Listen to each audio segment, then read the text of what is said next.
Olá, muito bom dia para você que acompanha a nossa programação. É hora do NE1 e eu agradeço desde já a sua companhia. Vamos juntos até 1h.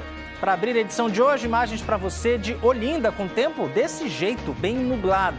De acordo com a APAC, Agência Pernambucana de Águas e Clima, o tempo fica parcialmente nublado mesmo e tem previsão de chuva rápida em toda a região metropolitana à noite, mas com intensidade fraca. Vamos aos destaques desta edição. Cemitérios de Olinda estão com diversos problemas estruturais. Muros com rachaduras, túmulos abertos, restos de obras pelo chão. A situação é tão séria que até o Ministério Público entrou no caso. A polícia desarticulou uma quadrilha que aplicava golpes em mulheres. Um dos criminosos se envolvia amorosamente com as vítimas e depois roubava dinheiro delas. Nós vamos trazer as informações da operação policial e uma entrevista com uma das vítimas. Tem mudança no trânsito da zona oeste do Recife. Você acompanha imagens ao vivo de Elvis Lopes, da Avenida Doutor José Rufino, no bairro da Estância. Daqui a pouco a gente conta as mudanças por lá. E a gente traz para você também as vagas de emprego disponíveis na Agência do Trabalho. E uma entrevista aqui no estúdio com Rafaela Santos, uma das atrações do fim de semana. O NE1 está no ar. Seja muito bem-vindo, seja muito bem-vinda. Agora são 11h47. A primeira reportagem do NE1 de hoje é sobre uma situação que virou um risco ambiental e também de saúde. Os cemitérios de Guadalupe e de Águas Compridas, em Olinda, viraram alvo de investigação do Ministério Público de Pernambuco. É por causa das condições dos túmulos e dos ossuários. Quem mora no entorno dos cemitérios reclama há anos do mau cheiro e da falta de respeito com quem tem parentes enterrados nesses dois locais. O NE1 vem acompanhando esse problema desde o ano passado. Foi chegar o período de chuva e caiu mais uma parte do muro do cemitério de Águas Compridas em Olinda. Ficou amontoado e entre as pessoas que moram ao lado, a preocupação. Dona Elza olha para tudo cheia de medo. Caiu a semana passada, essa última parte daí. Estou preocupada, estou vendo a hora de arriar, porque está mole. A parte daqui desse muro aqui está mole, mole mesmo. Um mau cheiro, fede, a podre, a carniça. Não sei o que a gente faz, mas já pensei de vender minha casa, já pensei de sair daqui por causa desse cemitério, né? Tá aguentando mais, né, Dona Elza? De jeito nenhum. Outras partes do muro caíram também. Dá para ver pela contenção que foi colocada. E não é só. Esta estrutura tombou. Tem túmulos abertos. O ossuário está cheio. Do lado de fora, tem mais reclamação. Assim que as pessoas vêm enterrar seus entes queridos aí chega aqui comentando que tem samora escorrendo, pedaço de ossos, a caatinga insuportável, muito mosquito e ninguém aqui está aguentando, né? O material de obra fica pelo chão, o mato cresce em todo canto, um perigo para a saúde de quem mora perto ou trabalha aqui. O alerta vem desta médica sanitarista. É uma situação de degradação muito grande. O risco é socioambiental, né? Ele é social, porque atinge pessoas, principalmente no entorno, né, do cemitério, dos cemitérios, mas também o meio ambiente, né? Então a gente chama a decomposição de corpos, né, traduz em necrochorume, que é um líquido que tem bactérias, vírus, protozoários, que tem substâncias tóxicas também, né, ácido sulfídrico, e que isso contamina solo e toda a coleção hídrica que pode ter. Então, contamina fontes de água, lençol freático e pode, né, de alguma maneira, produzir agravos à saúde. É grave ainda mais porque a carga de doenças, né, nessas comunidades, nessas populações, já é muito alta. Do jeito que está, não dá mais para ficar. O Ministério Público convocou a Prefeitura de Olinda para assinar um termo de ajustamento de conduta com prazos para que as melhorias sejam feitas. O que precisa ser seguido foi publicado no Diário Oficial do Ministério Público do Estado de Pernambuco e faz parte da investigação de possíveis danos ambientais decorrentes de chorume, que é o líquido que resulta da decomposição de matéria orgânica, e irregularidades nos cemitérios públicos de Guadalupe e Águas Compridas, os dois em Olinda. A denúncia foi feita por um cidadão. O MP destacou que Olinda ainda não adotou providências concretas e eficazes para regularização ambiental, revelando impressionante persistência na omissão administrativa. Entre vários problemas, que os 2 cemitérios não têm licença ambiental, situação de grave irregularidade. Diante das constatações, o termo de ajustamento de conduta prevê a regularização ambiental e a reestruturação física, sanitária e operacional dos cemitérios públicos de Guadalupe e Águas Compridas e o cumprimento de obrigações técnicas, administrativas e legais por parte do município de Olinda. Com a obtenção das licenças ambientais, instalação de impermeabilização e tratamento do chorume, readequação da infraestrutura, destinação adequada dos resíduos sólidos humanos e plano de fiscalização. Para isso, a Prefeitura de Olinda tem que apresentar as licenças ambientais em 270 dias, contrato para retirada de resíduos sólidos humanos e necrochorume em 90 dias, comprovar o efetivo início das obras de reestruturação em 120 dias e instalar tratamento de necrochorume em 180 dias. Também precisa reparar muros, grades e portões em 60 dias. A cada 3 meses, encaminhar à promotoria relatórios com fotos, laudos técnicos e comprovantes de execução de obras e destinação de resíduos. A multa prevista é de R$20 mil por cláusula que não for cumprida. O documento foi assinado pelo promotor de justiça, Jefferson Romaniuk, e pelo secretário de Gestão Urbana de Olinda, Pedro Henrique Amorim. Os prazos começaram a contar em julho. O que mais preocupa Anderson, que mora ao lado do cemitério de Guadalupe, é o líquido que escorre por um buraco no muro que já tem até a marca. Atrai muitas moscas, ratos e outras pestes, né? Então, a gente fica muito preocupado com essa situação e a gente já cobra há tantos e tantos anos e ainda até agora nada foi resolvido. É uma falta de respeito não só com os moradores aqui de Guadalupe, mas também com quem vem enterrar seus entes queridos aqui no cemitério. A parte de trás do muro já caiu e foi refeita, mas há rachaduras em outros pontos. Dentro do cemitério não cabe mais nada no ossuário. O mato foi cortado, o material de obra ficou pelo chão. Muitas construções estão desniveladas. As gavetas têm buracos. A desordem aumenta o sofrimento do luto. É horrível, porque você vai visitar uma pessoa querida para você, né, que você nunca gostaria de ver numa situação dessa. Você chega aqui e tá tudo jogado. Tem gente aqui, sabe? Tem história, tem sentimento, querendo ou não, tem vida. É dignidade, né, que os parentes dos mortos pedem. Vamos às respostas, então. A Prefeitura de Olinda informou que está adotando uma série de medidas para promover mudanças estruturais nos cemitérios de Guadalupe e Águas Compridas e que tem um cronograma de ações previsto para os próximos meses. O objetivo, de acordo com a Prefeitura, é garantir que os serviços oferecidos à população sigam padrões adequados de funcionamento, segurança e sustentabilidade ambiental. Entre as ações, a gestão disse que vai reforçar os muros e implantar novo sistema de drenagem para evitar o acúmulo e o vazamento do chorume. Também contratou uma empresa especializada na retirada e transporte seguro de ossos, garantindo a destinação final correta e respeitosa. Sobre o mato alto e os entulhos, falou que está fazendo limpeza e a retirada desses entulhos. A Prefeitura explicou ainda que todos os esforços estão sendo direcionados para garantir que os cemitérios da cidade funcionem com dignidade, segurança e dentro dos padrões ambientais e legais exigidos. Hoje, o calendário do ENEA1 vai até o bairro da Várzea, zona oeste aqui do Recife. Foi um chamado dos moradores que não aguentam mais a situação da rua Desembargador Rodolfo Aureliano. Eles mandaram um vídeo para a gente mostrando o improviso que tiveram que fazer para poder passar pela rua, agora nesses dias de chuva. Vamos ver. A gente encheu de telha, porque estava muito arriscado. Aí a gente conseguiu isso aqui e colocou no buraco, porque nem os carros estavam conseguindo passar. Ainda tem de presente esses trios aqui, que ainda atrapalha mais ainda. Bem ruim a situação por aí, né?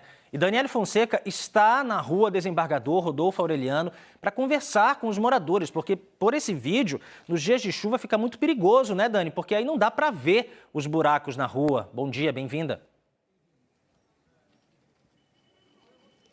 Oi, Gustavo, bom dia para você, para todos que estão nos acompanhando. Hoje, fazendo sol, aí alivia um pouco, né, a realidade. Os trios que a gente mostrou aí no vídeo, né, que mandaram para a gente, estão estacionados ali. Daqui a pouco a gente fala mais sobre isso. Agora, a situação da rua, gente, até deu uma melhorada, porque cerca de 30 minutos depois que a nossa reportagem chegou aqui, agora há pouco, veio um caminhão para fazer a terraplanagem, né, para nivelar aí mais ou menos e aliviar essa buraqueira. Mas mesmo assim, olha a situação. Acabamos de encontrar aqui com essa senhora, Dona Laura, não tem nem calçada para andar e quando chega aqui essa situação, a senhora com a mobilidade aí complicada, usando o seu apoio aí, sua bengala para poder passar. Como é andar por aqui, hein, Dona Laura? Boa tarde. Tardes. Aqui já viu, faz mais de 50 anos que disse que eu moro mais de... Vai fazer 60 anos que eu moro aqui. Aí disse que é caçada, tudo estoura. Aí sempre quando é perto da eleição, aí chega... Passa a coisa para dizer que tá ligado. Certo. Para ver se tá caça, mas nada disso. Faz mais de 50 anos que eu moro aqui. Ô, Dona Laura, agradeço, viu, o depoimento, a disponibilidade da senhora em falar com a gente, com a nossa reportagem. Siga aí em paz no seu caminho, fique à vontade. Deixa eu falar com outras duas moradoras aqui também. Thelma, há quanto tempo estavam pedindo esse serviço que só mandaram depois que a Globo chegou aqui, hein? Boa tarde para a senhora também. Boa tarde. Já faz um bom tempo que a gente pede para que essa rua seja olhada, né, para a gente, porque nós pagamos IPTU muito caro. Nossos carros passam aqui, temos problemas com danificação dos nossos carros. E a prefeitura faz aquele paliativo e diz que vai vir, esperar passar o inverno, e assim vai se passando o tempo. E a gente não aguenta mais, porque a gente precisa de ter algum carro que chegue aqui na nossa porta. Quando pedem aqui os moradores algum serviço, seja lá qual for, de uma entrega de um material, né, de um transporte por aplicativo, o pessoal, como é que é? Entra aqui tranquilamente, reclama quando vê a situação da rua? Não entra tranquilamente, não entra de jeito nenhum, reclama. A gente, às vezes, a maioria das vezes, o carro pega a gente na farmácia, pague menos, porque não entra, se a gente quiser seguir viagem, mas eles não entram. Agradeço também sua participação, dona Cristina, também está aqui, né, pedindo que essa situação seja resolvida. A gente chegou aqui num dia de sol, felizmente, mas para o pessoal saber quando está chovendo, hein? Quais são as dificuldades que os moradores enfrentam? Terrível. É o pé na água que a gente tem que passar. Outra coisa, você falou com relação ao entregador. Essa semana mesmo, vai fazer uns 3 dias, o entregador veio com uma máquina minha de 15 quilos nas costas, porque ele disse, não dá para eu passar, deixei o carro lá na esquina. E a semana retrasada eu comprei uma geladeira também, eles tiveram de trazer no braço, porque não conseguia o carro entrar aqui, entendeu? A situação daqui é terrível. Agora melhorou um pouco, né? Porque... A gente até estava conversando aqui que todo mundo se surpreendeu, né? Porque vocês vêm pedindo esse serviço há muito tempo. Quando a Globo chegou, meia hora depois entrou aquele caminhão aqui. Chegou, no instante, agilizar aqui o serviço dessa rua. Mas a gente tem passado realmente muita dificuldade aqui nessa rua. Dona Cristina, obrigada. Boa tarde para a senhora também. Mas a gente vai continuar por aqui, daqui a pouco trazendo o que disse oficialmente a prefeitura, tá? E não é só a questão dos buracos na rua, não. Tem outras reclamações, a questão do mato também. A gente volta mais uma vez daqui a pouco. É contigo aí no estúdio, Gustavo. Obrigado, Dani. Vamos voltar daqui a pouco torcendo para que tenha prazos, né? Para que esses problemas todos aí sejam resolvidos na rua Desembargador Rodolfo Aureliano. Até já. A gente segue com outros assuntos aqui no NA1. 3 homens foram presos em uma operação policial. Eles fazem parte de uma quadrilha que aplicava golpes em mulheres. Natália Dielu chega agora para trazer mais informações sobre esse caso. Natália, bem-vinda, boa tarde. Boa tarde, Gustavo. Boa tarde a todos. Esse golpe ficou conhecido como golpe do amor. Por quê? Porque esses criminosos, esses 3 que foram presos, fazem parte de uma organização que tinha um líder. Esse líder, que se identificava para algumas vítimas como Carlos Serpa, ele se dizia ser tenente-coronel do Exército e entrava em aplicativos de relacionamento, procurando mulheres, se relacionava afetivamente com essas mulheres, inclusive conhecendo elas, e tal. E aí, quando ele ganhava a confiança dessas mulheres, depois de alguns meses, ele dizia para essas mulheres que tinha uma missão, pelo Exército, como tenente-coronel do Exército, em outro estado.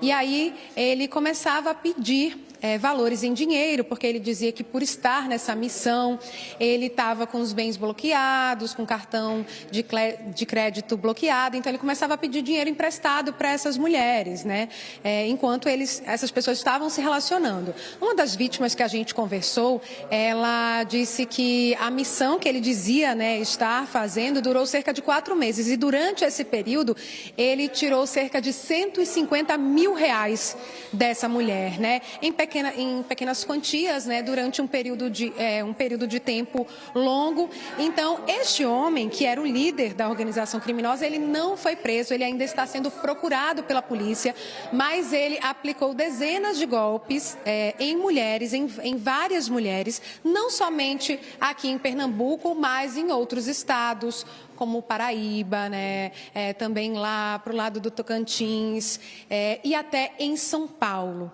Então, ele apresentava fardamento para as mulheres do Exército, como tenente-coronel, ele tinha armamentos, mostrava para essas mulheres coletes, enfim. Então, ele realmente mostrava que era bem sucedido para tentar tirar essas quantias, Uma das vítimas aqui teve o maior rombo financeiro, foi de R$500 mil que esse homem conseguiu extorquir dela. Então, ele está sendo procurado pela polícia. Esses 3 homens que foram presos, eles recebiam dinheiro, também ajudavam na lavagem desse dinheiro. Então, daqui a pouco a gente vai voltar com a delegada responsável por essa investigação para dar outros detalhes. A gente também conversou com uma das vítimas que não quis se identificar, mas a gente vai trazer esse relato aqui no NE1. Gustavo. Esse relato é muito importante, Natália? E serve de alerta também para muita gente, porque hoje os criminosos estão apelando para a emoção, para o sentimento, para poder aplicar esse tipo de golpe. E a polícia vai falar um pouco mais sobre esse caso e também reforçar esses cuidados para que ninguém mais caia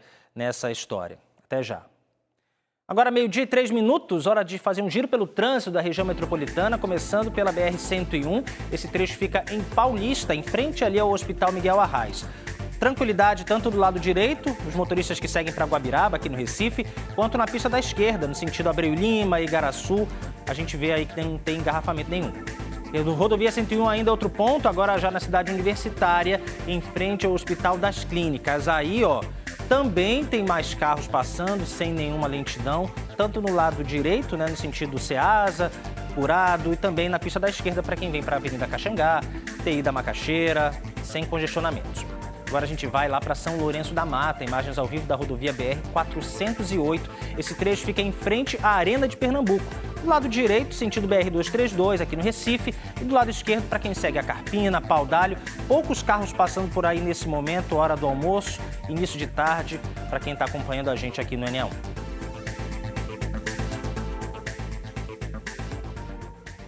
Bom, chegou o mês de agosto e com ele vêm os ventos mais fortes aqui no estado. A meteorologista da APAC, Aparecida Fernandes, explica o que acontece na atmosfera e nos oceanos para que o vento se torne mais forte nesse período. Olha só. Julho, agosto, setembro, esses meses, eles fazem parte do inverno, que a gente chama o período do inverno, é onde tem as menores temperaturas, o inverno aqui no hemisfério sul. Então, é onde está mais frio aqui no hemisfério sul. Quando fica mais frio aqui no hemisfério sul, o continente fica mais frio do que o oceano.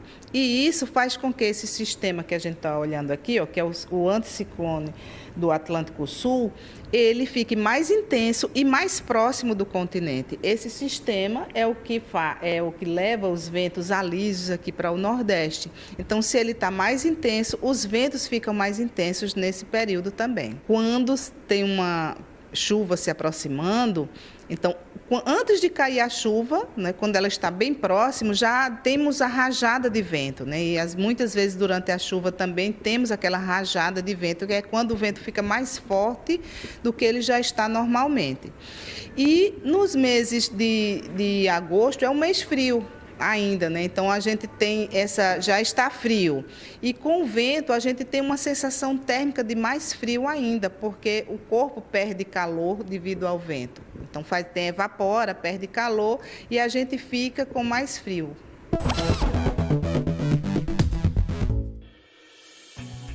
Olha, esses bons ventos podem ajudar você que está procurando trabalho, né? Então fica bem ligado porque é hora do nosso quadro Há Vagas. Nossa equipe separou algumas oportunidades de empregos que estão sendo divulgadas pela Secretaria de Desenvolvimento Profissional e Empreendedorismo de Pernambuco. Vamos aqui para o telão dar uma olhada?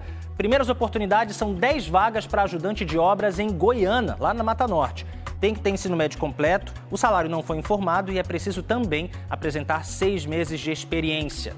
Vamos pular agora para as outras vagas. São 5 oportunidades para armador de ferros em Igaraçu. Tem que ter ensino fundamental completo, 6 meses de experiência, também não tem salário informado nesse momento. Próxima vaga para a gente ver, olha só, são 4 vagas lá em Paulista para soldador mecânico. É preciso ter 6 meses de experiência, ensino fundamental completo também. Tem mais oportunidades para você agora, aqui no nosso telão. Atendente de lojas em Recife. 3 vagas e essas são exclusivas para pessoas com deficiência. É preciso ter ensino médio completo, 6 meses de experiência também. Mais informações você encontra no cedep.pe.gov.br. A seguir, a gente traz informações sobre um grupo que aplicava golpes em mulheres. Um dos integrantes da quadrilha se envolvia afetivamente com as vítimas e depois roubava dinheiro delas. Tem ainda as informações sobre um bebê que foi encontrado numa lixeira em Jaboatão dos Guararapes. Você vai ver ainda como cuidar dos cabelos brancos. Vamos para o intervalo agora com imagens do mercado público da Encruzilhada no Recife. Já já você vai saber por que a gente está por lá. Agora é 12h07, o Enel volta já.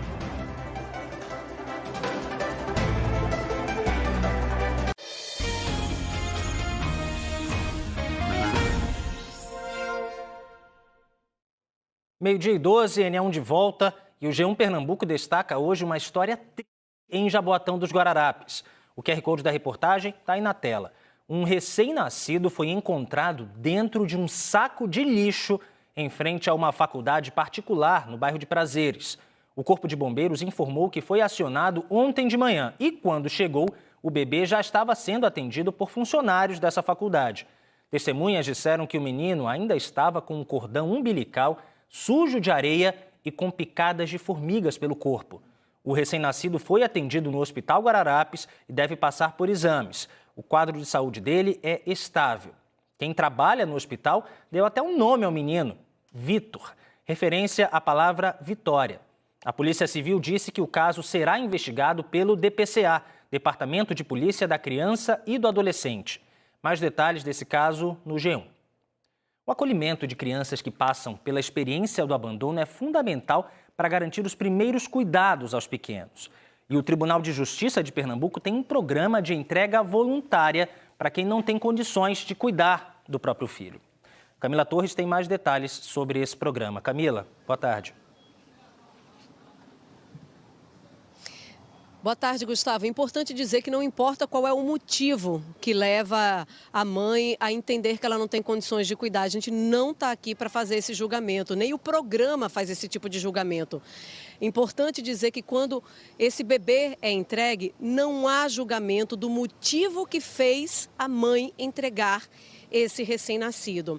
O programa tem o nome Acolher ou o nome Mãe Legal, dependendo do lugar do estado em que a gente está falando, mas é o mesmo programa com as mesmas orientações. E Paulo Teixeira, que é o psicólogo e é também o coordenador do programa de entrega responsável do Tribunal de Justiça, está aqui com a gente para falar. Ô Paulo, é preciso que a mãe tome essa decisão de entregar voluntariamente o bebê quando ela ainda está grávida ou pode ser depois que a criança nasceu? Boa tarde. Boa tarde, Camila. Boa tarde a todos. Nos dois momentos, a lei prevê que ela tem esse direito, né? Tanto durante a gestação, ou que a lei fala logo após o nascimento da criança, ou seja, com dias que essa criança tem. Até quantos dias? Até mais ou menos 45 dias é o que as normativas preveem que essa mulher pode nos procurar nas varas da infância e juventude da cidade onde ela reside para manifestar o seu desejo. A gente orienta, né, que caso mulheres tenham dúvidas em relação ao exercício da maternidade, elas nos procurem ainda durante a gestação, porque ela vai ter mais tempo para refletir, né? Lembrando que isso é um direito que cabe exclusivamente a ela, né? Como você bem disse na introdução, a gente não julga, a gente não pergunta os motivos, a gente está apenas para acolher e para refletir junto com ela qual a melhor decisão, tanto para ela como para a criança. E precisa de algum consentimento, digamos assim, do pai da criança? Não, não precisa. A lei também vai prever que essa mulher ela tem direito ao sigilo, né? Então ela pode nos procurar com algum parente da sua voluntariedade, né? Sua mãe, seu irmão, ou mesmo o pai da criança, se ela quiser, ou ela pode pedir um sigilo e ninguém vai ser procurado, né? Essa mulher ela vai ser atendida exclusivamente e a gente vai respeitar o desejo dela, porque a gente entende que do mesmo jeito que ela nos procurou, ela tem a responsabilidade para decidir quem são os parentes ou não que vão ajudá-la nessa decisão e nessa reflexão. Paulo, é um programa que existe para mulher em qualquer situação financeira, ou é só para mulher em vulnerabilidade, de qualquer classe social e de qualquer idade também? A gente costuma dizer, Camila, que não tem um perfil para a mulher que quer entregar um filho recém-nascido para adoção. A gente tem casos, né, desde 2009 para cá, de mulheres mais novas ou de idade mais avançada, de mulheres em situação de vulnerabilidade ou não, classe média alta, casos em que ela entregou um primeiro filho, ou um segundo, ou um terceiro. Então, assim, o que a grande marca, né, desse perfil dessa mulher, se a gente puder dizer, é a sua vontade de ser acolhida e de refletir junto com a nossa equipe. A nossa equipe ela é formada por psicólogos, assistentes sociais e pedagogos, exatamente para dar um tratamento humanizado nessa reflexão e nessa decisão. Menores de idade precisam ir com o responsável se a menor estiver grávida? Uma resolução recente do CNJ foi importante que ela prevê exatamente isso, sim, né? Adolescentes também podem nos procurar e aí nós é que vamos acionar também os responsáveis, seja o pai, a mãe, um tutor, um guardião, mas mulheres e adolescentes também têm o direito de nos procurar. Paulo, como é que a população de rua pode ter acesso às informações desse programa? Porque talvez sejam pessoas que não têm acesso à informação devido à condição em que essas pessoas vivem. As mulheres, regra geral, elas podem nos procurar diretamente ou elas podem ser encaminhadas. Nos casos da população em situação de rua, o que é muito comum são conselheiros tutelares, agentes de saúde, ONGs que trabalham, né, com população em situação de rua, orientarem e dar essas informações a essas mulheres. Então essas mulheres podem chegar tanto para a gente diretamente, como elas podem ser encaminhadas. E esse encaminhamento pode vir de maternidades, do CRAS, do CREAS, de escolas ou de qualquer equipamento público ou privado que tenha contato com essas mulheres. Tem mais informações no site do tjpe.jus.br que está aí na tela. É importante dizer que, diante da decisão de entregar a criança voluntariamente, Gustavo, não há nenhum tipo de crime sendo cometido. Com você no estúdio. É isso, né? Não é juízo de valor, é cuidado, né, com essa criança e também com essa mãe, né? Porque é um risco tanto para quem abandona, para quem deixa, para quem entrega, né, no caso, quanto para essa criança que está desamparada. Obrigado, Camila. Bom, hoje o calendário do NE1 está na Rua Desembargador Rodolfo Aureliano, lá na Várzea, que os moradores estão passando o maior perrengue, principalmente por causa da buraqueira. Daniela Fonseca está lá e agora me diz, Dani, a Prefeitura mandou alguma resposta sobre essa situação? Mandou sim, Gustavo. Passo daqui a pouco para vocês, viu? A gente mostra mais uma vez que a rua agora, minha gente, tá uma maravilha. Vocês precisavam ver no momento em que a gente chegou aqui. Nós exibimos mais cedo o vídeo que uma moradora mandou, né, mostrando a situação. Tô aqui com o João, que é o filho de Genilda, a moradora que mandou o vídeo pra gente, que pediu a nossa presença aqui. O que mais incomoda vocês, hein, João? Boa tarde. Boa tarde. É a situação que está essa rua. Infelizmente, não tem segurança, não tem a questão de poder se mover em si. Quantas vezes a gente já teve que chamar Uber ia aparecer lá na frente. Muitas vezes vinham motos, elas subiam nas calçadas, poderiam arriscar a vida das crianças, que tem muitas crianças aqui. Além desses matos, né, que fica a questão dos mosquitos que tem e etc. A gente fala já sobre o mato, eu também disse mais cedo, mas daqui a pouco a gente reforça. João falou em criança e idosos também, né? Aqui seu Aloísio, gente, 99 anos. Vou conversar com o genro dele, Marco Antônio. A dificuldade dele, hein, de passar por aqui. A dificuldade é para a locomoção, né? Porque não tem como. A Rua Bezerra de Menezes, se vocês filmarem para lá, vão ver que agora, seco, sem chuva, está cheio de água. E não tem como sair de lá. O médico da família veio hoje para consultar os dois em casa, que estão os dois doentes, parou o carro aqui no começo da rua e foi a pé até lá, porque não tem como chegar com o carro lá. E se você vê a Luísio Marques do lado de lá, é pior ainda, porque ainda tem esgoto a céu aberto.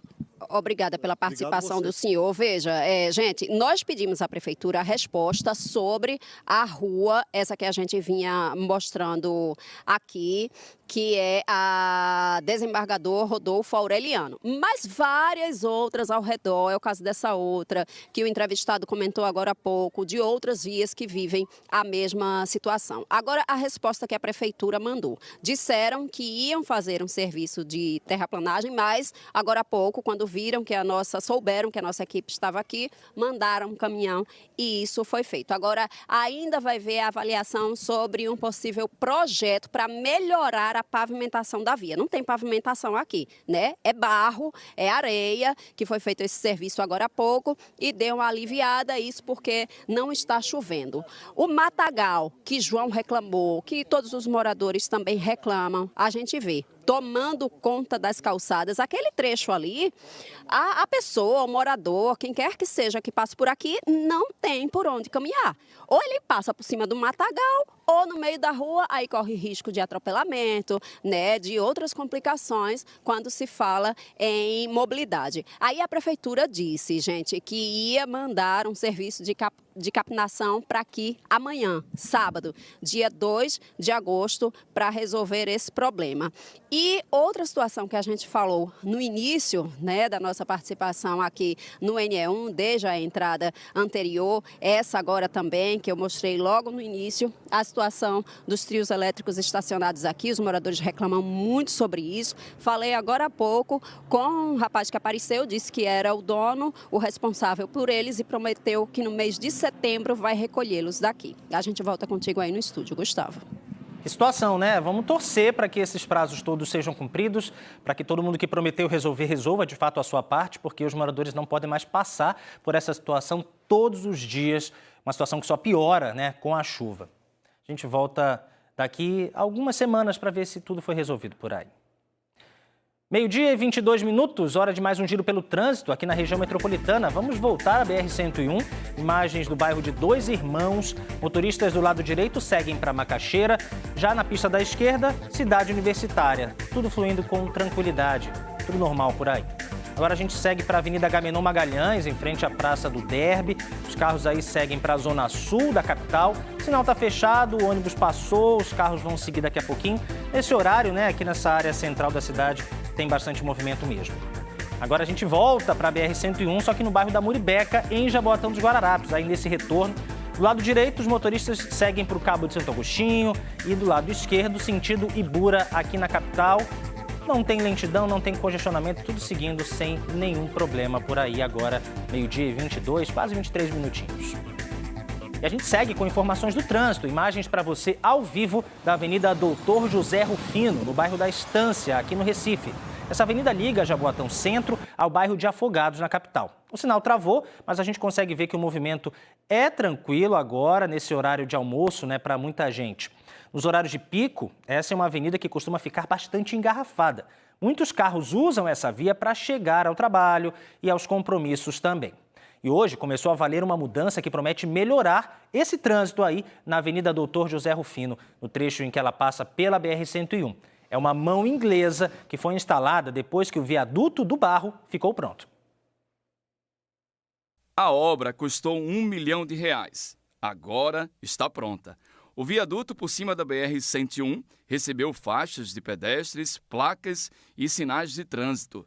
26 mil veículos, carros e motos passam por aqui todos os dias, de acordo com a CTTU, a Autarquia de Trânsito e Transporte Urbano do Recife. A mudança promete principalmente melhorar a mobilidade para os motoristas que vêm de Jaboatão pela Avenida Dr. José Rufino e seguem no sentido Afogados. O gerente de fiscalização de trânsito da CTTU explicou o uso da mão inglesa, quando o motorista troca de pista e segue em frente, tanto no sentido Jaboatão, como também para o Recife. A ideia aqui é que dê uma qualidade melhor de vida nesse local, porque o fluxo aqui é muito pesado. É uma ligação entre Jaboatão-Recife, Recife-Jaboatão e também a BR, uma alimentação da BR. O motorista que vem de Afogados precisa mudar de faixa em cima do viaduto e seguir em frente para Jaboatão dos Guararapes. Ele também pode pegar o giro livre à direita para seguir pela BR-101, sentido Jardim São Paulo. No sentido contrário, o motorista que vem de Jaboatão tem o giro livre à direita na BR-101 ou continua em frente na mão inglesa, sentido bairro de Afogados. Ele também tem a opção do giro livre à esquerda na BR-101. Também há outra opção. Quem vem de Jaboatão dos Guararapes pela faixa lateral do viaduto tem o giro livre à esquerda. No sentido contrário, a mesma coisa. Giro livre à direita para a Avenida Dr. José Rufino. Algumas pessoas reclamaram. Disseram que o trânsito piorou. Horrível descendo, subindo. Antigamente era só lá perto do viaduto de Jaboatão. Agora aqui ficou pior do que lá embaixo. Aqui tá muito ruim, cara. Por enquanto, as mudanças dividem opiniões. O ciclista gostou. Melhorou. Essa parte de pedestre aqui ficou melhor, porque para atravessar aqui demorava muito mais pra gente, né? O motociclista que faz transporte por aplicativo disse que tem a esperança de que o trânsito vai melhorar. Pelo que eu estou vendo, eu acho que vai dar uma melhorada, porque aqui o trânsito é muito caótico. É muito engarrafamento aqui e não tem um controle de quem tem a prioridade. Vai melhorar, porque no final de semana o trânsito até na quinta e sexta-feira de noite, tudo parado. O morador do Barro falou da expectativa para as pessoas que moram nesta região. A expectativa é que a coisa vai fluir. Creio, só o tempo vai dizer se tá legal mesmo. Mas pelo que a gente já vê aqui, a coisa está fluindo e vai ser uma coisa muito importante para todos os motoristas que transitam aqui nesse local. A CTTU disse que nesses primeiros dias, agentes vão estar por aqui para orientar os motoristas. A sinalização está muito boa, muito visível, né? É só questão de dias para ficar rodando da mesma forma que está rodando na Abdias e outros lugares. A gente volta a falar agora sobre a prisão de uma quadrilha que aplicava golpes em mulheres. Natália Gelu acompanhou agora há pouco a divulgação da polícia sobre como esse grupo agia para roubar dinheiro das vítimas. Natália conversou também com uma das vítimas. Conta pra gente o que ela relatou para você, Natália.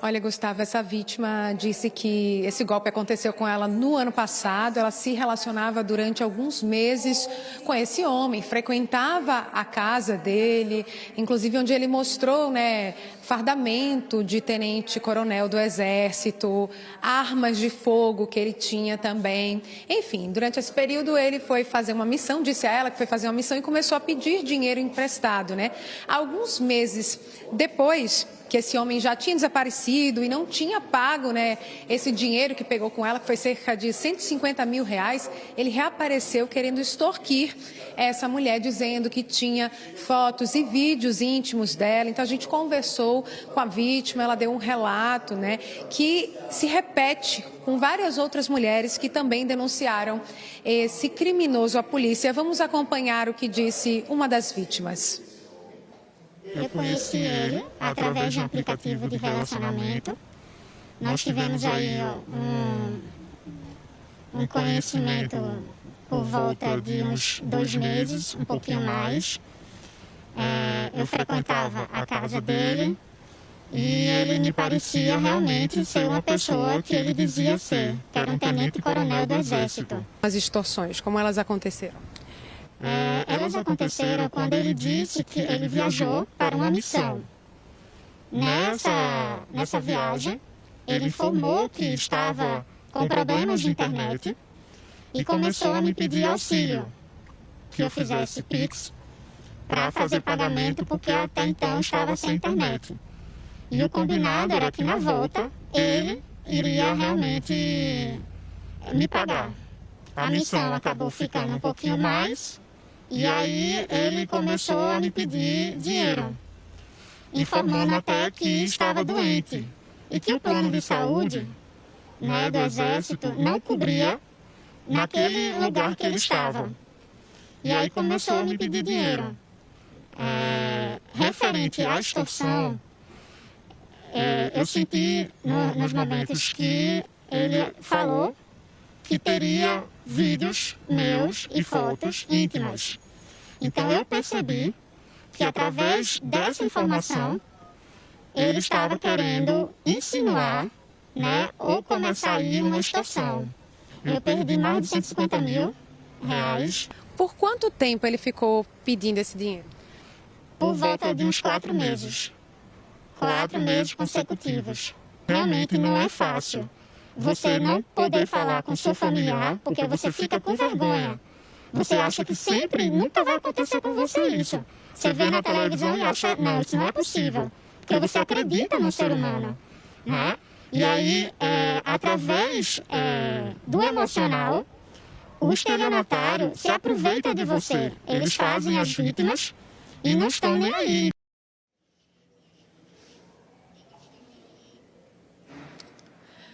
Pois é, a gente viu esse relato forte, né? Porque normalmente os estelionatários são envolventes muito inteligentes, né? Então, a gente viu o relato dessa vítima, que é o relato de várias outras. A gente está aqui ao lado da doutora Silvana Carla, que é a delegada responsável por esse caso, né? Que efetuou essas 3 prisões. Que não é do líder, né, doutora? Esse homem se apresentava como um tenente-coronel do Exército, né? Ele realmente tinha fotos, tinha armamentos. De que forma ele envolvia essas vítimas? Boa tarde para a senhora. Boa tarde a todas e a todos. Geralmente, ele atraía essas vítimas através das plataformas de relacionamento. E aí ele começava uma relação, fingia, simulava manter uma relação com a vítima. Na realidade, ele não queria se relacionar com a vítima, e sim subtrair o dinheiro dela.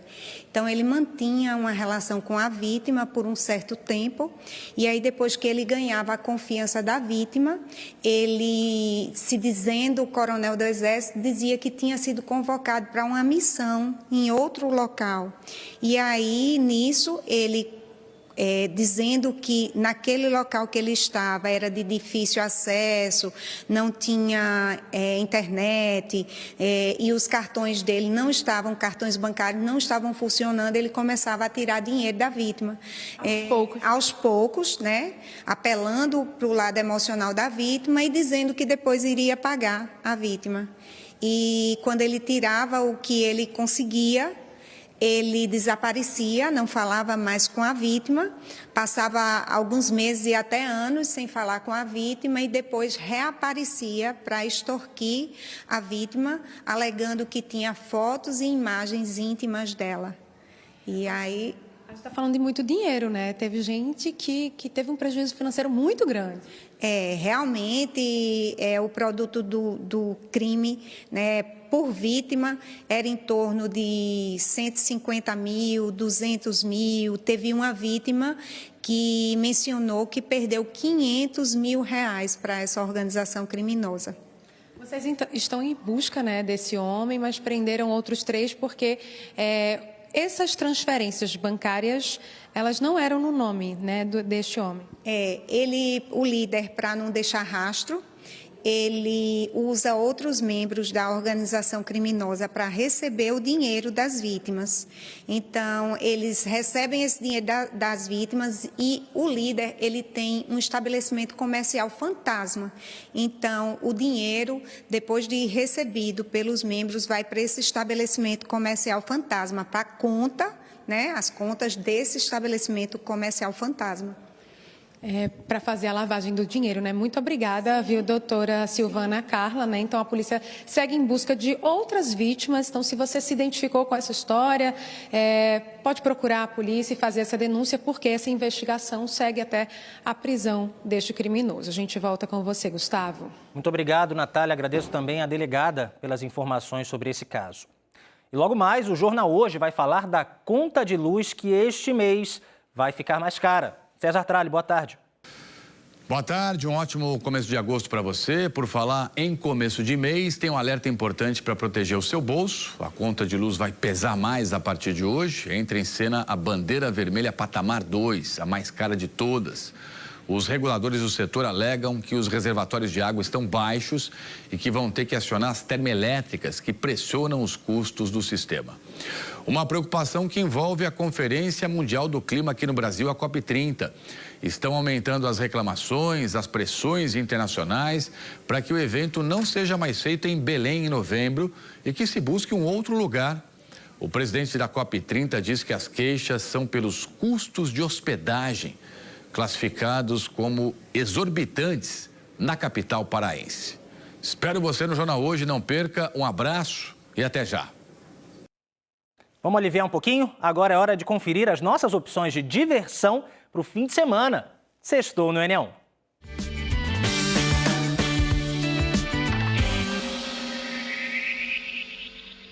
Olá, galerinha! Hoje, sexta-feira, hein? A primeira sexta-feira do mês. Bem-vinda! Nívia Mourinho, a Mega Lobby, no Sesc Santo Amaro, projeto Boca da Noite, a partir das 18h30. Nós, da Associação dos Maracatus de Olinda, convidamos vocês para o dia 1º de agosto, Dia Nacional do Maracatu. Vamos invadir as ladeiras de Olinda com 10 maracatus de nação. E a grande apoteose vai ser nos 4 cantos. Convidamos todos, venham participar dessa grande celebração. Dia 1º de agosto, às 19 horas, no Teatro Capiba do Sesc Casa Amarela, eu estarei dentro do projeto Som em Pauta, fazendo uma apresentação semiacústica, acompanhada de um power trio elegantíssimo, formado por Revoredo, Nino Alves e Efraim Rocha. Galera, fica ligada. Sexta-feira, o Escaletado vai estar no Fogo de Oca, em Olinda, a partir das 20 horas. E por que esse show é especial e a gente quer você lá com a gente? É nosso último show antes de viajar para nossa turnê para São Paulo. Então vamos com a gente, pra gente viajar energizado. Chega junto! Fala, gente! Eu sou o cantor Condinho. O nosso sextou tá imperdível para começar o mês com o pé direito. Todos os destinos te levam hoje ao Clube Tropical Gardenia, que fica na Madalena, o antigo Clube Black Tie. Vocês são nossos convidados mais que especiais. Salve, salve família do NE1, aqui é Criolo. Passando aqui para convidar geral para chegar no Armazém 14. Eu tenho um show hoje aqui em Recife, imperdível. Tour Criolo 50, bora, geral. Neste sábado, 2 de agosto, às 11 horas da manhã, no auditório da Escola Ginásio Pernambucano, na Rua da Aurora, teremos a conclusão da oficina de teatro e danças populares para iniciantes, com a apresentação da esquete Educarte, nos Ciclos da Cultura. Entrada franca. Vem cá, quem aqui gosta de um bregão? Eu tô perguntando isso porque amanhã, minha gente, o Classic Hall vai ser o palco de um showzaço. E quem é que vai comandar essa festa? Rafaela Santos, que está chegando aqui no estúdio. Muito obrigado pela sua presença. A você. Boa Muito tarde. Obrigada. Boa tarde a toda a galera. Fique à vontade. NE1, é isso. Estar aqui juntinho com vocês. Prazer é todo nosso. Vamos conversar, porque você adotou Pernambuco, né, como a sua terra de coração. Então, eu imagino que fazer show aqui deva ser diferente, né? Como é que tá a expectativa para esse show de amanhã? A expectativa tá gigante, hein, Gustavo? Tô muito ansiosa. É sempre uma alegria, né, cantar em casa. A gente se sente muito bem, a gente sabe que a gente pode cantar de tudo, todas as músicas e todo mundo canta da minha junto. Carreira. Então, é isso mais ou menos que vai rolar amanhã também, né? No meu show, a gente vai cantar aí as músicas do DVD que eu gravei no começo do ano, do Chama no Bregão. E aí também vamos cantar, trazer algumas músicas, né, das antigas minhas, algumas músicas que fizeram parte aí da minha carreira, da minha história. A gente vai curtir bastante. E depois a gente tem o after da Favorita com algumas participações muito especial, hein, Gustavo? Minha gente, quem colocar na agenda vai ter que, ó, sei lá que horas acaba isso na madrugada do domingo. De manhã. Pode levar o óculos de sol de vocês. Já sai pro café da manhã. É, que a gente vai só acabar de manhã, então se preparem, tomem bastante água, tá? Porque amanhã vai ser uma noite muito especial. Agora, me fala do DVD. ele marca uma fase muito importante, uma fase nova na tua carreira. Como é que está a repercussão? A gravação foi em fevereiro, né? Como é que você está repercutindo e o público está indo junto com você nos shows que vieram depois dessa gravação? Ai, tá sendo muito especial. Eu acho que essa gravação desse DVD realmente foi um marco aí na minha carreira. Agora com a empresa, né, junto com o Safadão, dando toda a força, mais visibilidade também para o nosso brega. E graças a Deus está indo super bem, não só aqui, né, que em casa, a gente está em casa. Graças a Deus o que a gente vem lançando vem dando certo, mas também em outros estados. A gente fez um lançamento em Alagoas, na Paraíba, e aí foi um sucesso em Aracaju também, e foi maravilhoso ver a galera curtindo e dançando o nosso brega, né? A galera parando ali, uma multidão, para curtir também o nosso bregão do Recife. Do Recife para o Brasil e o mundo, se Deus quiser. E você tocou no nome de um parceiraço, né, nos bastidores, mas também parceiro de palco. E eu queria que você falasse um pouquinho sobre como você trocou essa ideia no palco, né, com o Wesley Safadão. Vocês cantaram juntos no DVD. Daqui a pouco eu vou pedir para você cantar um pouquinho da música, que é sucessaço. Mas fala um pouco dessa parceria com o Safadão no palco e também nos bastidores. Sim, está sendo maravilhoso, né? O Safadão, que é um dos meus empresários atualmente hoje. E aí ele ficou ali a par, mais ou menos, de tudo que estava acontecendo no DVD, escolheu também as músicas, fez questão de ouvir e dizer, ai, tá bom, acho que essa aqui combina, acho que essa aqui também tá melhor. E dando essa força também, né, de ajudar o nome do nosso brega, né, a sempre ser lembrado, sempre ser falado, e tá sendo muito especial. Graças a Deus, ele tá dando aí uma força maravilhosa. Claro que eu tenho que pedir, minha gente, para ela cantar um pouquinho da música que vocês cantaram juntos no DVD. Vamos. E que é maior sucesso nas plataformas, nas rádios. Por favor, canta pra gente, Rafa. Simbora. Ao vivaço aqui. É isso aí, vamos lá. Sou assim, não vou mudar, essa é minha verdade, meu jeito de amar. Faço o que quiser de mim, faço o que você quiser. Se me quiser, vai ser assim, não do jeito que você quer. Sou assim, não vou mudar, essa é minha verdade, meu jeito de amar. Faço o que quiser de mim, essa é minha opinião. Se não acredita em mim, tá livre o meu coração. Eu gosto que é tanto recado nessas letras aí. Né? Por isso que o povo se identifica, Sim, né? É isso mesmo, com certeza, as letras, né? E essa música que já foi um sucesso, muito conhecido aqui na Banda Lapada, fez um sucesso incrível, e aí a gente trouxe e regravou essa música com o Safadão. Tem música inédita também com ele, que nesse dia a gente gravou 2 músicas com o Safadão, com o Natanzinho Lima. Então você que ainda não curtiu, vão lá em todas as plataformas digitais, chama no Bregão. Massa. Agora deixa eu falar de uma outra pessoa que também foi convidada do seu DVD, aí eu quero puxar um pouquinho pra minha terra. Sim. Porque eu quero falar de Joelma, que também é uma parceiraça sua, né? No DVD. Vai estar no palco amanhã, né? Também. Fala um pouquinho dessa relação, já que vocês estão na estrada juntas, né? Em alguns momentos, em alguns shows. Sim, está sendo também maravilhoso. A Joelma é uma parceirona, gente. Ela ajuda em tudo, está sempre compartilhando também os nossos trabalhos. O Chama no Bregão, que inclusive ela vai estar com a gente amanhã, fazendo um show completo para vocês, viu? A Joelma, que também no dia da participação, ela com uma música, meu filho, ela agitou tudo, todo mundo ficou louco com ela. E aí é lógico, quando a gente, né, ia começar a nossa label, a gente pensou em trazer a Joelma para animar e trazer o show completo dela. E amanhã também vocês vão poder se divertir junto com a Joelma, viu? Pra ninguém ficar parado. É um show, é um espetáculo.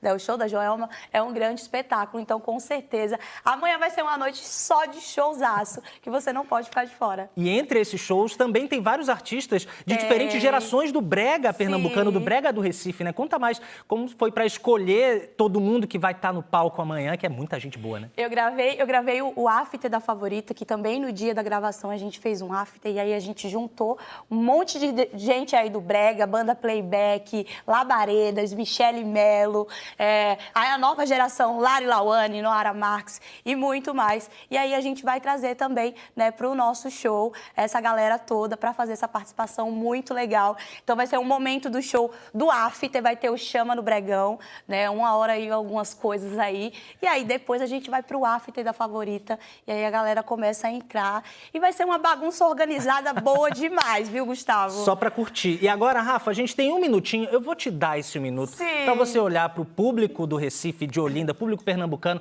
Faz esse convite para todo mundo não perder o show de amanhã. Com certeza, Gustavo. Ó, todo mundo, todos vocês que estão aí ligadinhos no NE1, tá? Convido vocês para estar junto com a gente amanhã numa noite mais que especial. Essa noite que vai parar Recife, tá? E você com certeza não pode ficar de fora. Então vem curtir com a gente, tá? Vai ser uma noite e um show especial. Além de uma estrutura maravilhosa que a gente está preparando para vocês. Preparei um repertório daqueles, tá? Para vocês curtirem, dançarem e tomar uma juntinho com a cantora de vocês. Olha aí, canta mais um pouquinho pra gente encerrar, Rafa. Muito obrigado pela participação. Obrigada. Bom show amanhã, agora é com você. Vamos lá, posso cantar também à vontade? Fica à vontade.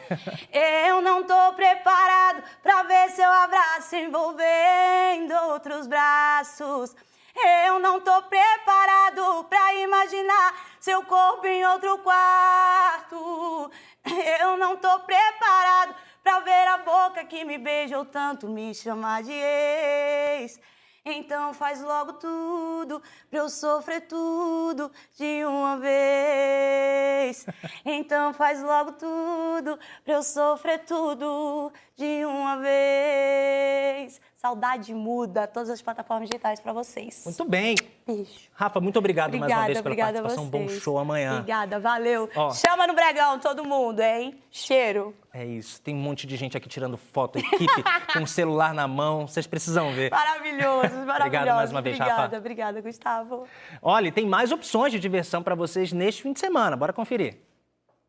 E eu vim convidar você para participar do meu show Voz e Violão, que vai acontecer no próximo sábado, dia 2 de agosto, lá no Shopping Costa Dourada, a partir das 18h30. O Cais do Sertão traz na sua segunda edição Essa é a Hora do Adeus. Vai ter poesia, cantoria e dança. Vem-te embora, não perde não que vai ser arretado. Salve, salve rapaziada, Ian Padilha aqui na Voz, confirmando minha presença e avisando, viu? Dia 2 de agosto vai ter meu showzão aqui na Metrópole, pode colar, vai ter a Rebel XX, a casa abre às 10, viu? Alô garotada, quem não veio aproveita, domingo que vem agora, dia 3, é a última edição do Lino e Stitch, aqui no Teatro Boa Vista, às 10 da manhã.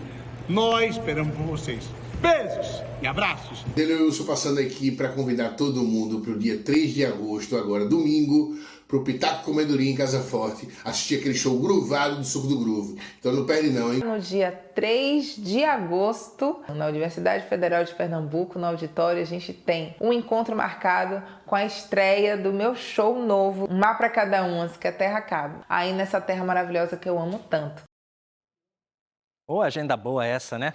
Olha, para muita gente, os cabelos brancos começaram a ficar mais visíveis perto dos 40 anos. Já para outras pessoas, eles começam a aparecer ainda mais cedo, lá pela casa dos 20. Algumas mulheres e homens preferem esconder, outros acham um charme. Mas, de todo jeito, é preciso ter cuidado redobrado para cuidar dos cabelos brancos, que têm uma textura diferente. Camila Torres vai conversar com a gente agora sobre esse assunto, né, Camila? Tá de volta, bem-vinda de novo. Oi, Gustavo. Ó, vou contar a real para vocês, tá? Os cabelos brancos, eles começam a aparecer aos 20 anos, na verdade. Só que eles ficam ali escondidos. A gente aqui só percebe que eles estão ali quando está mais perto dos 40 anos de idade, tá?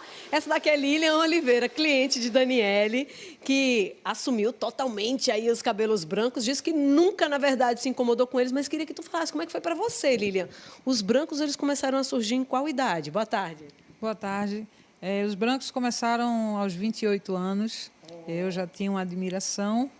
Então, para assumi-los, porque é uma quebra de padrões estéticos, para mim foi uma experiência, sempre foi, né? Uma experiência que conta a minha trajetória. Maravilha! Olha só, empoderadíssima. Ô, Daniele, você que tem mais de 30 anos aí de profissão no salão de beleza, mesmo deixando os cabelos brancos no natural dele, precisa ter cuidado, né? Boa tarde. Precisa sim.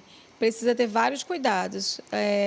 Para quem usa a ferramenta térmica, o cuidado com o protetor térmico para que o cabelo branco ele não fique amarelado. O cabelo branco ele fique com saúde, precisa de tratamentos. O cabelo branco ele é mais ressecado um pouco, ele tem menos oleosidade, então precisa de reconstrução e nutrição para poder devolver essa oleosidade a esse fio. Agora, para as mulheres que querem disfarçar os brancos, quais são as opções de procedimento? A gente geralmente faz um trabalho de mechas para poder começar esse processo, para quem está começando a deixar o cabelo ficar branco e já faz o uso da coloração. Então, para que não fique essa diferença tão grande, para minimizar e passar por esse processo com menos sofrimento, né?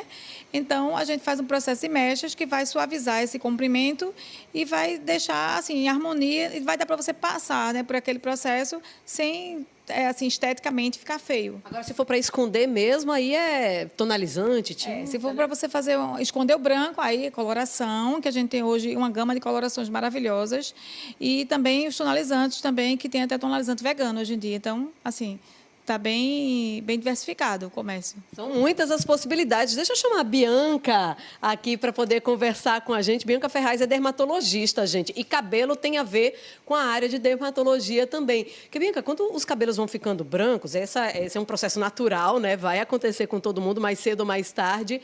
Mas eles perdem as características, né? O fio do cabelo branco é diferente do fio do cabelo na cor original dele, né? Boa tarde. Boa tarde. E isso tem uma explicação. O que acontece com a falha dos melanócitos, que são as células que produzem a melanina, os queratinócitos, que são as células que estão do ladinho dele produzindo a queratina, acabam falhando ali na sua estrutura, deixando o cabelo mais quebradiço, mais rebelde. E ainda com isso, tem a diminuição também da oleosidade com a idade. Então, fica um cabelo mais seco, tá? Que demanda mais cuidado para ele ficar ali assentadinho. Agora, quem me falou que os fios brancos, na verdade, começam a surgir aos 20 anos, tá, pessoal? Foi a própria Bianca, tá? E aí você queria até fazer um alerta, né, Bianca? Do momento em que os fios brancos começam a aparecer. Fala pra gente. Pronto, a gente tem que se preocupar com a canice precoce. A canice é o surgimento dos cabelos brancos, tá? A canice precoce em pessoas brancas é a partir dos 20 anos, em pessoas asiáticas 25 e negros 30. Então, se estiver surgindo cabelo branco antes dessa idade, a gente recomenda que vá logo ao dermatologista para a gente investigar causas autoimunes, causas hormonais e carências nutricionais, tá? Além de doenças genéticas também, que pode causar. Ficar de olho nos cabelos, que eles podem estar falando, da saúde do seu corpo. Gustavo. Dica boa pra gente em todas as idades, viu, Camila? Muito obrigado. E olha, com o avançar da idade, além dos cabelos brancos, o nosso corpo vai perdendo o equilíbrio, a força e também a mobilidade. Exercícios de fisioterapia ajudam a recuperar e retardar essas perdas. Em Olinda, os moradores que têm mais de 60 anos estão tendo esse serviço de graça toda sexta-feira. Um tombo mudou a rotina de Dona Yara. Ela escorregou quando ia abrir o portão de casa, fraturou o punho, passou por cirurgia e agora conta com a fisioterapia para voltar a ter movimentos mais firmes. A minha mão toda dura, fecha a mão, me incomoda, não posso lavar roupa, quando lavo é só... A senhora quer voltar a fazer as atividades normalmente? Com certeza. O atendimento é de graça e voltou a ser oferecido na Clínica da Pessoa Idosa, Avenida Presidente Kennedy, em Peixinhos, Olinda. O serviço funciona das 9 horas da manhã ao meio-dia. Nós temos aqui a fisioterapia motora, né, que engloba pacientes com AVC, pacientes que é de reumato, trauma ortopédico. Então, nós temos esse tipo de atendimento. Além disso, nós temos também o atendimento com o fisioterapeuta acupunturista. A estratégia faz parte de um plano da Secretaria de Saúde para promover um envelhecimento mais saudável e com qualidade de vida. A prioridade é prevenir e reabilitar. A fisioterapia, ela não só estabelece a questão física, mas também emocional, porque são exercícios, são atividades que vai trabalhar o paciente, vamos dizer, como um todo. Ela não só ajuda em restabelecer o paciente, mas também prevenir acidentes com quedas e outras situações que podem vir a acontecer, que é comum da idade. A rede de apoio é formada por profissionais de saúde que entendem a importância da mobilidade e tem um olhar especial para quem chegou aos 60 a mais. Caso da dona Eurides. Eu quero poder passear, andar sozinha, Faço fuxico, faço flores, para movimentar os dedos, né, e a mente, né? Para ter acesso ao atendimento, é preciso ser morador de Olinda e trazer 3 documentos. O encaminhamento original pelo SUS, não pode ser cópia, o cartão do SUS e um documento de identificação com foto. Enquanto faz os exercícios e usa este equipamento, seu Raimundo projeta uma vida com menos dor. Estava com toda a coluna travada, né?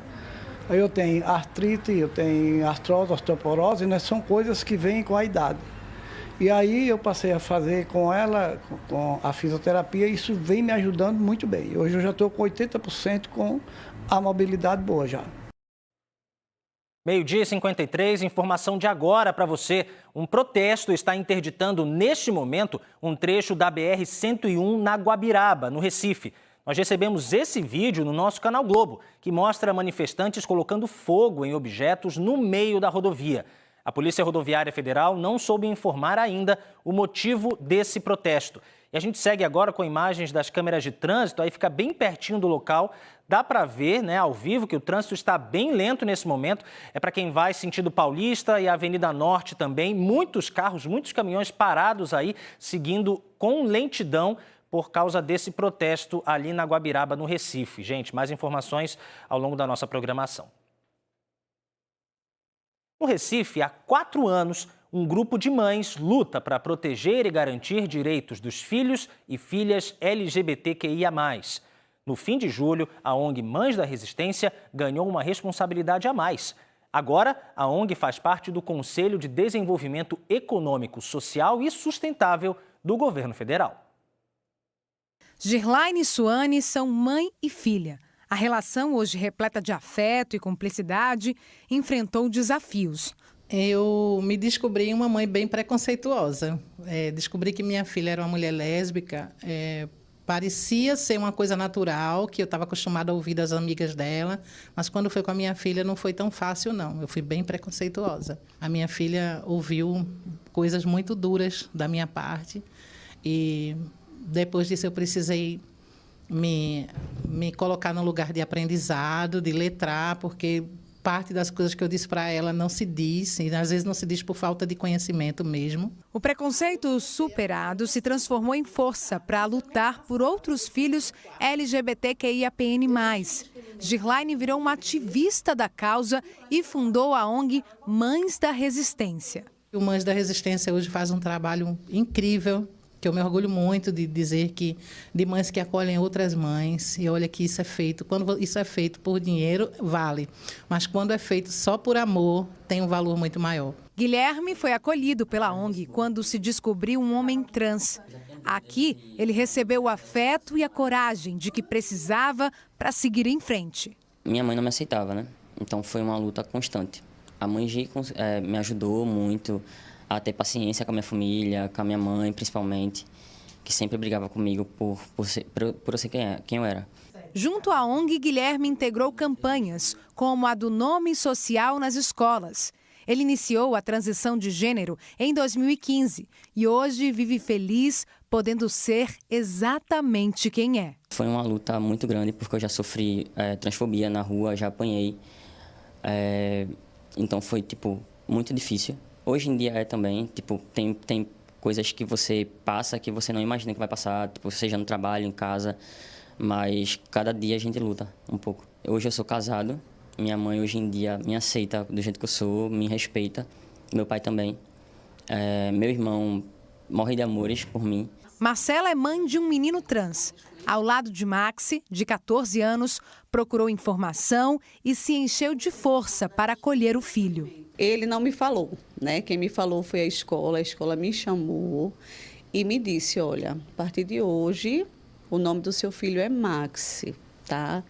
Então, assim, para mim, eu não esperava, foi algo realmente que eu me vi numa situação inesperada, né? Chorei bastante porque não entendia aquele processo, busquei entender. Hoje, ela é secretária executiva da ONG Mães da Resistência e ampara outras famílias que estão se descobrindo nesse processo. Sempre chega uma mãe que está passando pelo mesmo processo, entrar em contato com a gente, dizer, eu estou notando as mudanças no meu filho, não estou sabendo como me comunicar com meu filho. Então, a gente agenda aqui com ela, ou então próximo da residência delas, e acolhe, explica que o processo é natural, que eles nascem dessa forma e que eles precisam de amor e cuidado. Desde 2023, a ONG está no Conselho Nacional LGBTQIAPN+, ajudando a construir políticas públicas pela diversidade.